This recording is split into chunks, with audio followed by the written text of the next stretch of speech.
और आइए आपको सीधे प्रयागराज महाकुंभ लिए चलते हैं। शिवांग माथुर हमारे संवाददाता वहां से इस वक्त हमारे साथ जुड़ चुके हैं। शिवांग, आप ये पूरा डिस्कशन चर्चा आप देख रहे होंगे, तमाम ऐसे संत समाज से जुड़े लोग हैं जिन्होंने ऑब्जेक्शन किया है, विरोध किया है कि ममता कुलकर्णी को नहीं बनाया जाना चाहिए था महामंडलेश्वर। आप वहां पर मौजूद हैं, आपने संत समाज के लोगों से बात की होगी, संतों से बात की होगी, उनका क्या रिस्पॉन्स मिल रहा है इसे लेकर?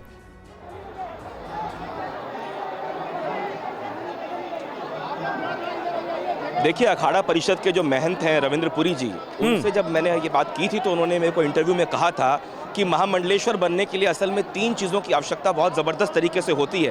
पहला है जनबल, दूसरा है धन बल और तीसरा है तन बल। यानी कुल मिला के अगर देखा जाए तो ये तीनों के पैमाने अगर हम देखें तो ये तो एक नेता बनने के पैमाने हो जाते हैं। तो इस तरीके की इसी वजह से जो इस पूरे समागम के अंदर जो कंट्रोवर्सी चल रही है, अलग अलग महंत, अलग अलग महामंडलेश्वर, तमाम लोग इस पूरे मामले पे बटे हुए नजर आते हैं। इस वक्त मेरे पीछे आप देख सकते हैं, यहाँ पे भी जो है ये सनातन धर्म संसद कुछ देर में आयोजन किया जाएगा और लोग संतों को सुनने के लिए आएंगे। यहाँ भी इस तरह की चर्चाएं होंगी। इसके अलावा जो दूसरे विषय हैं, जैसे वो सनातन बोर्ड का गठन हो, वो सब विषय भी यहाँ पे उठाए जाएंगे और संत धीरे धीरे यहाँ पे पहुँचना शुरू होंगे। कुछ लोग हमारे साथ हैं, हम उनसे बात कर लेते हैं। ये बताइए कि जिस तरीके से अभी ममता कुलकर्णी को महामंडलेश्वर बनाया गया, आप लोग क्या सोचते हैं इस बारे में? ये ठीक है एक अभिनेत्री को महामंडलेश्वर बना देना? नहीं, ये ठीक नहीं है। हाँ? नहीं है, ये ठीक नहीं है। नहीं है। क्यों? अगर जो धर्म संबंधी कोई ज्ञान नहीं थे, धर्म संबंधी ज्ञान नहीं थे, वह मंडलेश्वर क्या करेगा धर्म का? धर्म संसद का मंडलेश्वर यूनिक उनका ही होना चाहिए जिनका धर्म से यथेष्ट ज्ञान था, जिनको धर्म के बारे में जानकारी हो। जानकारी हो।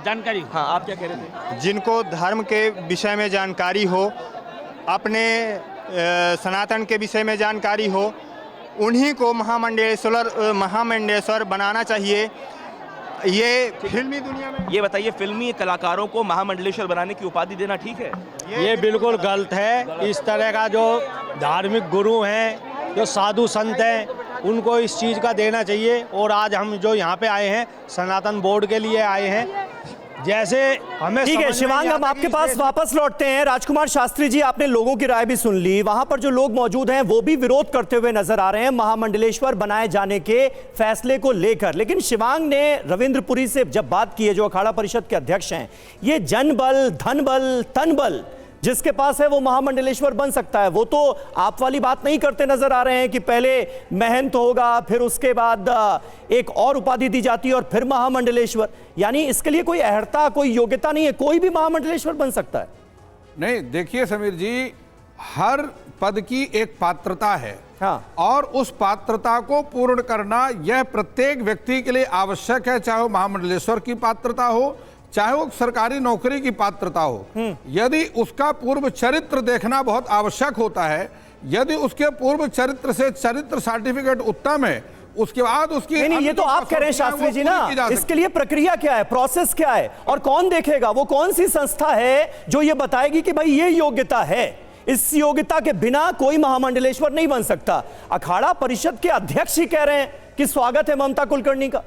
नहीं, देखिए, जिस अखाड़ा परिषद के अध्यक्ष इस बात को कह रहे हैं, हाँ। उस अखाड़ा का महामंडलेश्वर उनको तो बनाया ही नहीं गया, वो दूसरे महामंडलेश्वर हुआ। अखाड़ा, जिस अखाड़ा परिषद का महामंडलेश्वर उनको बनाया गया हुआ, ठीक है कि उसके साथ संबंधित है। लेकिन यदि ममता कुलकर्णी संपूर्ण पात्रता को पूर्ण करती तो दूसरे जो संत हैं वह इसका विरोध क्यों करते? मैं उसका विरोध क्यों करता? मैं इस कारण से उनका विरोध नहीं कर रहा कि वह फिल्मी जगत से या ग्लैमर की दुनिया से आ रही है।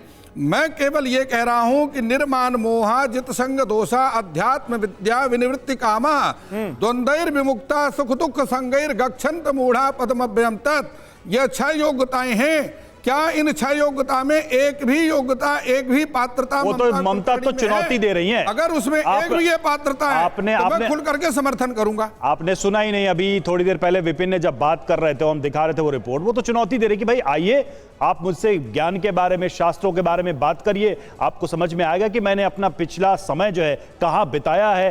चारू बात यह है कि घुमा फिराकर जो ग्लैमर पोर्शन रहा है एक पास्ट लाइफ का, ममता कुलकर्णी का, क्या वही सबसे ज्यादा वजह है इस पूरी कंट्रोवर्सी का? अगर कोई दूसरे बैकग्राउंड से आई होती तो शायद इतना विवाद नहीं होता। जी बिल्कुल, मैं यही बोलना चाह रही थी।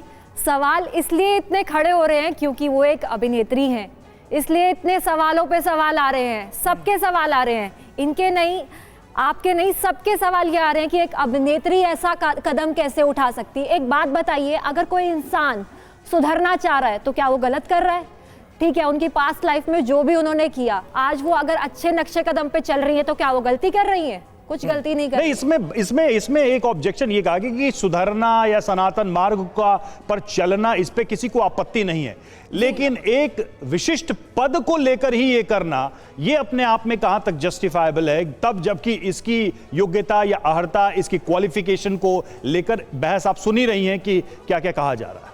मतलब जरूरी नहीं है कि अच्छे और सुधरने के लिए आपको महामंडलेश्वर ही बनाया जाए या वैसा ही बनना चाहिए। आप एक संत बन के, आप एक समाज की सेवा करके भी वो काम कर सकते हैं। हिंदू समाज की सेवा करके भी सनातन का मार्ग आप पकड़ सकते हैं। चारू, मेरे को जो लगता है, पहली बात तो मैं कोई यहाँ पे एक एक्सपर्ट नहीं हूँ, ऑथेंटिक पर्सन नहीं हूँ, ठीक है, तो मेरा कोई हक नहीं बनता है उनको ऐसा कुछ इस पे टिप्पणी करने का। जो मुझे दिख रहा है, उन्होंने जो भी ये कदम उठाया है, बहुत अच्छा कदम उठाया है। कहीं ना कहीं एक उनकी भी चॉइस डिपेंड करती है।